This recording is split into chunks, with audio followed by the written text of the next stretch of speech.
Hello again, boys and girls. It's time for Pleasant Pathways from Poppy. Story time for you today.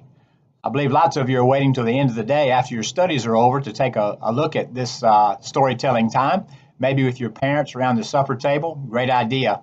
These are some great stories. Today we have a real classic for you, The Ugly Duckling. You may have read that one many times with your parents or maybe even at school. Got a lot of great lessons here that we're going to try to teach for you today. So let's listen to the words of the story, The Ugly Duckling, and we'll move right into it, and then we'll talk about it just a little bit when we're all done. Okay? Here we go.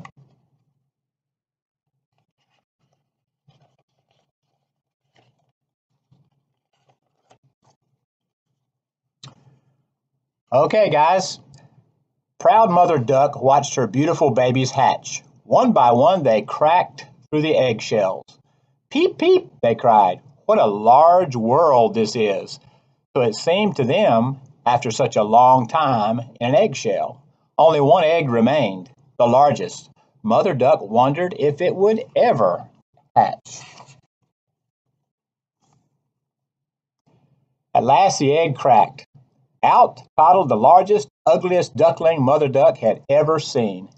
She nudged him into the water with the rest and loved him just the same. Perhaps he's really a turkey, said an elderly duck. Looks like a turkey to me, shouted a drake. The poor ugly duckling, embarrassed and ashamed, ducked his head under the water as Mother Duck hurried her flock along.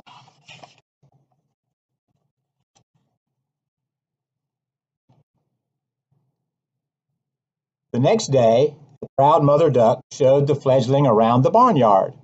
What lovely duckling, said the fanciest duck in the yard. Squawk! Except for that ugly duckling. Get him out of my sight.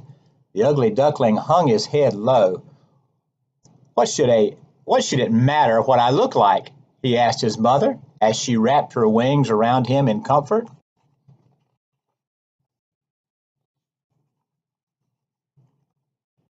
After that, the duckling's brothers and sisters turned against him. Why can't you look like the rest of us? Complained one sister. I wish the cat would take you, quacked his brother. Even Mother Duck began to feel ashamed that her ugly duckling did not look like the others. Why can't you accept me as I am? Replied the ugly duckling.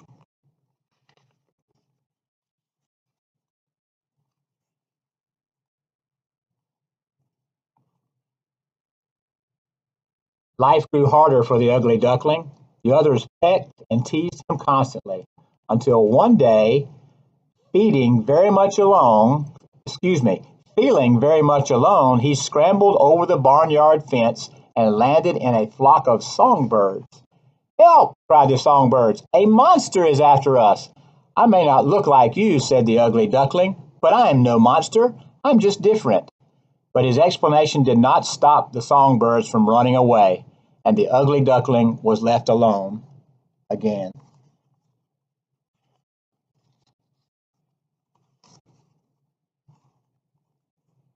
As time passed, leaves changed to yellow and the grass to brown. One day, while wandering through a grassy field, the duckling came upon a flock of wild geese. He wondered if these new creatures would accept him just as he was. But before the duckling could try to make friends, shots sounded from the hunters' rifles and scattered the flock.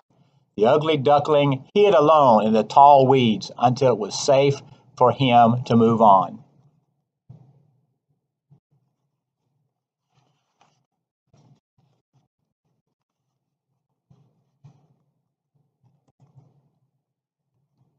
The ugly duckling finally settled on a small, secluded pond. As the wind grew colder, the water turned to ice, and he had to keep swimming so he would not freeze. Every night, his circle of water grew smaller and smaller. It was a long, cold winter, and the ugly duckling felt more alone than ever.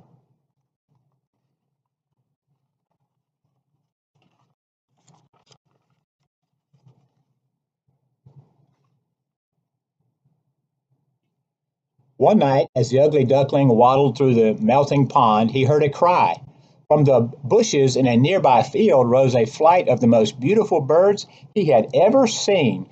They were dazzling white with magnificent wings, their long necks bent gracefully as they flew away. The duckling could not imagine what creatures they might be. He knew these exquisite beings would only run from him too. Watching them took his breath away.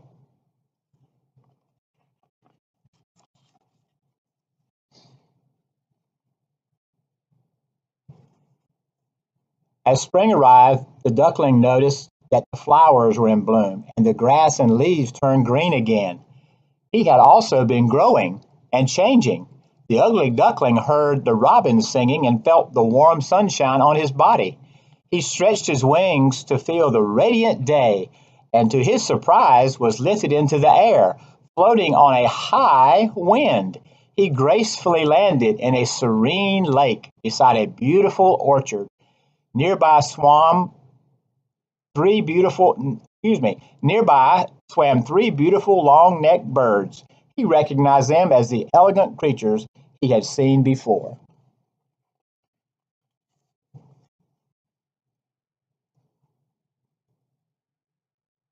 The ugly duckling felt sure these beautiful birds would chase him away, but they simply bowed their long necks in a friendly greeting.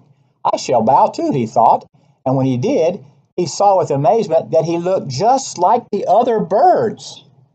A new swan, squealed a little girl on a nearby bank, more beautiful than the rest. The ugly duckling had transformed into a magnificent swan, and he proudly joined the flock. But he never allowed the beautiful birds to call those who were different from them ugly.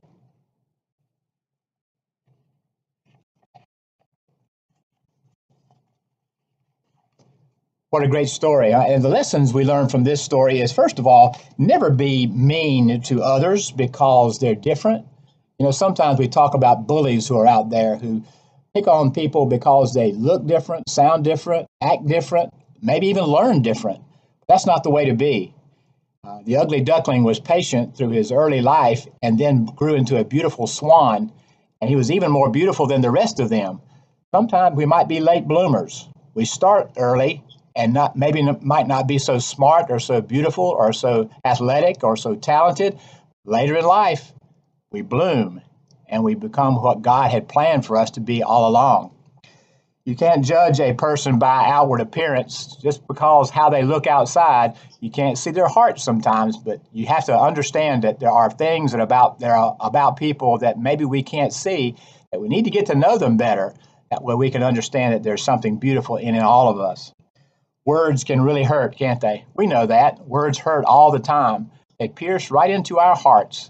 And when people say ugly things about us, it makes us sad. It makes us think that maybe we're not very special. But God is no respecter of person, and he loves all of us just for who we are. Everyone wants to be understood and appreciated. Even the ugly duckling, when he was very small, was rejected by everyone, wanted to be appreciated, wanted to be understood. No one did until later on in his life. And finally, have compassion on other people. This is a great time to think about compassion. How can you help other people? Maybe when they're feeling low, when they're feeling discouraged. The Ugly Duckling is a great example of that. I hope you remember this. Maybe pick up a copy of The Ugly Duckling while you can. Read it again carefully. I sometimes slipped over the words because it's hard for Poppy to see the words from where he's seated to read them properly. I think you understood the nature of the story, and I hope you will listen to its lesson today. Have a great day, and we'll see you again tomorrow for Storytime. Pleasant Pathways with Poppies, signing off now. Bye.